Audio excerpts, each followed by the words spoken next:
Мен сіздерге бір ертек айтып берейін.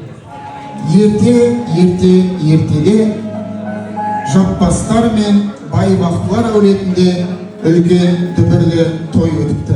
Әке анамыз ортаға шығып, мен бүгінгі тойға жаныма жақын адамдар жинадым. Мен бақыттымын деп айтты.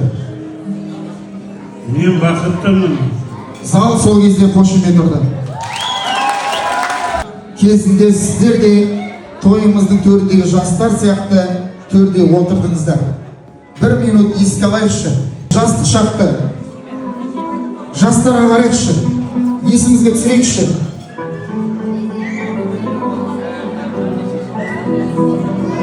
Той иелері отауласқанына 27 жыл болды. 27 жыл бұрын әке анамыз қандай болды? Осындай болды.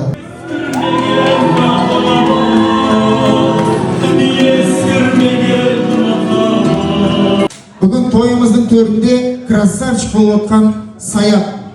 Қазір красавчик болып отыр ғой. Бірақ ол кезінде мынандай болды.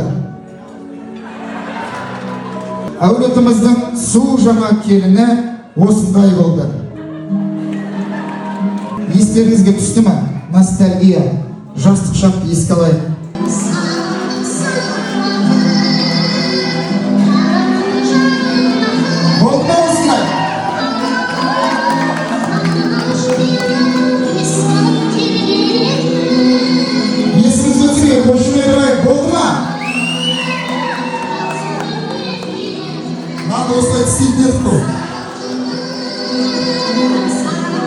Қыздардың батуты естеріңізде ме?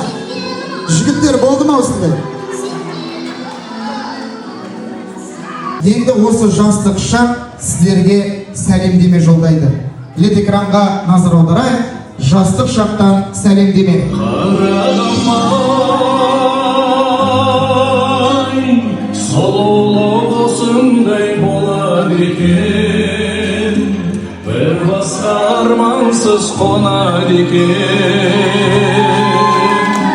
Адамдар өмірін шынымен бұл дүние ай шолады екен. Осылай жосады екен, жолыңнан сені кім тосады? Ол көңіл неліктен қосады